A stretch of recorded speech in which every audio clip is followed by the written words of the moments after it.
Good morning, everyone. Welcome back to the channel. I hope you're all having a great day because it is another beautiful day here in Arizona. So today, as you can see in the title, we are installing turn signal indicators in our Honda Pioneer 1000. So this does not come with the basic XTC turn signal kit. And I've been thinking about making my own for a while. And I was on their website the other day and I found a turn signal indicator kit that plugs into their factory kits. So long story short, I got a message from a viewer who watched the XTC turn signal install and he said, hey, did you know they have an auto canceling feature now? And I was like, no, I didn't. I went to, I looked, I thought that was really cool. And it's got a couple different things where you press the button and it'll do a short, like a 3 blink or something like that, or you can hold it down just a little bit longer and it'll stay on for a longer time, whatever. So I was like, let me call XTC and see, is it actually in the button here or is it the brain? And how much is it to upgrade? Because I have everything wired. Very nice gentleman answered the phone, Nate. And Nate looked it up for me and it is $250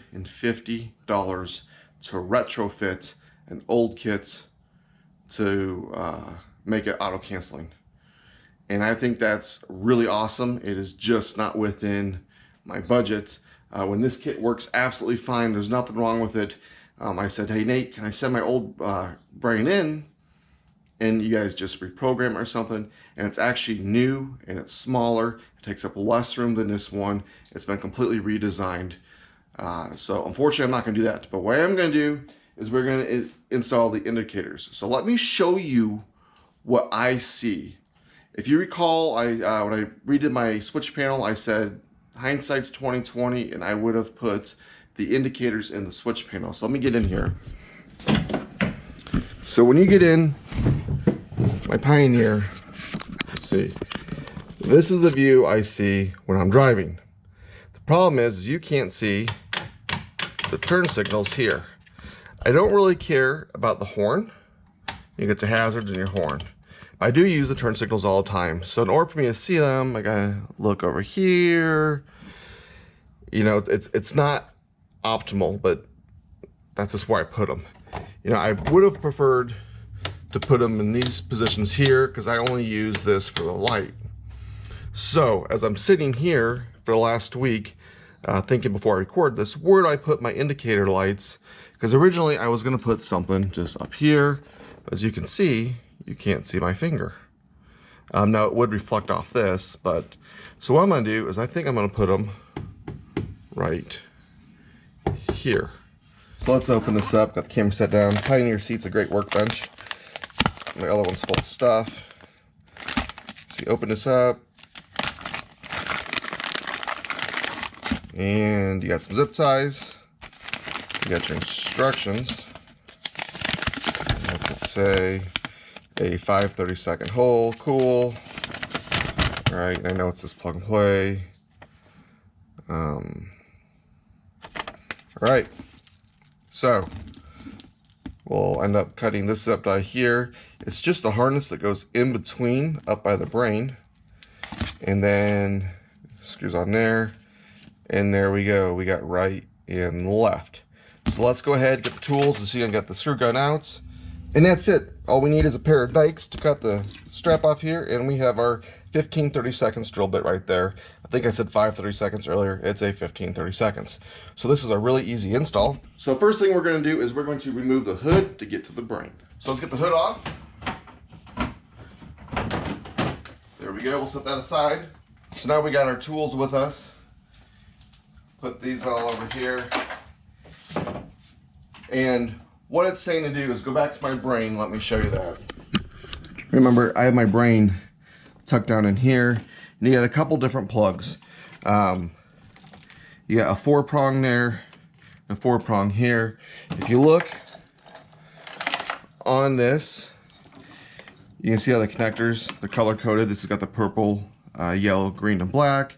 The one down there has got the orange, yellow, green, and black. So we're going to undo this connector here, plug this in, and then we're going to test it to make sure that these work. So remember, all my stuff is overly tight because I wasn't very smart in the beginning. So I'm just going to unplug that. So I got that unplugged. And that should give you some length. And plug these watertight connectors in. And let's see if those bad boys work. So we'll turn the key on.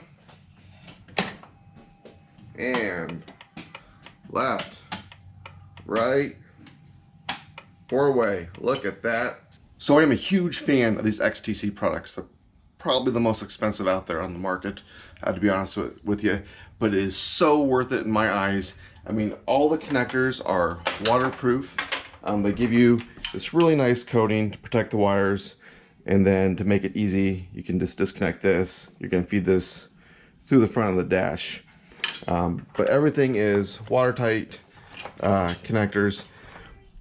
So don't make fun of my wiring. I'm not the best wire. I've cleaned it up before, but to be honest with you, I really need to disconnect everything, take it all out, put it back to stock, and then redo it. And I just don't have that kind of time right now. So the next thing you're going to do with this install is, after you find the location on the dash where they're going to go, you need to make sure there's nothing behind where you're going to drill. Remember, you get one-shot drilling. Yes, you can buy a new dash panel, but who wants to spend the extra money when you can just take an extra 2 or 3 minutes and get behind there? Now, the easy thing with the Pioneer is, yes, I have the extra wires here, but if you take your watch off or whatnot, you can stick your hand up here and you can feel the back of this dash.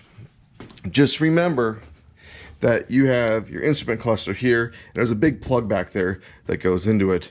So I'm going to drill down here. So I can even cheat a little bit on this side, pull out my cup holder. As you can see, I have the wires that go to the headlights, and I have the wires that go here. But back in here, right there, there is nothing. I can feel it's completely empty. And you can almost, I can get my fingers in through here, and I can feel there's nothing there. And I know there's nothing there because I put this there. So again, before you drill, make sure there's nothing behind your dash. I'm putting mine where I am because my steering wheel always sits like this. And if I do ever move the steering wheel up, I can see the switch. So let's go ahead. I'm gonna get my paint pen. I'm gonna mark exactly where I want them. I'm gonna drill the holes. The bit I am using is not a normal drill bit. I am using a stepper bit. So if you look on here, 15-30 seconds is all the way down to the second to the bottom, because then it goes to a 1/2-inch bit. Personally, when I'm doing stuff like this with such a large hole, I like to use these stepper bits. So you got this really fine starting hole, and it goes down. If I didn't have a stepper bit, I would center with a small drill bit, drill through, and then get the larger drill bit. So let's go ahead and get these drilled. So as you can see, I have marked it. I am 1 1/4 inch over and 1 1/4 inch up from this ridge here, and same there. So I've moved my steering wheel completely up, because the problem you're going to run into, unless you're running a long drill bit, is getting this in here because it doesn't fit this way. So I'm going to go ahead and I'm going to get those drilled.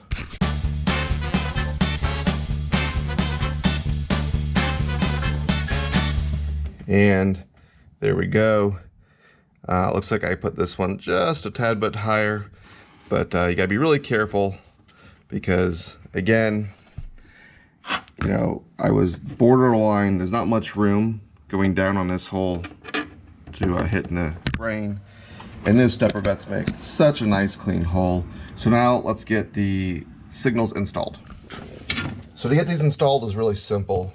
You're gonna release this clip here, and then there's a nut on the back. And this is probably the hardest part of the whole install, is you're going to be tightening this up. Now let's see if the camera will show it. If you look, they have a little O-ring here just to help with some water resistance. So all you're going to do is you're going to feed this through.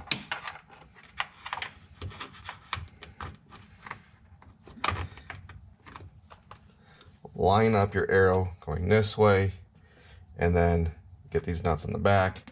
So let's get the other one in. And then before you tighten it up, you're just gonna make sure that your arrow is centered the way you want it.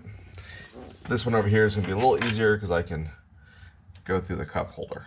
So once you get these screwed in, you're gonna go ahead and you can get everything plugged up. Now, because I put mine way over, you see the plug in there. Then you need to go around to this side, and here are my wires. You can see one plug is here. So I'm gonna take these, and I'm actually gonna zip tie them to the main harness, going to the switches, trim the zip ties, and then put the lid back on. Let's go ahead and lower my steering wheel back to where it would be. We'll turn the key on. Let me show you my view.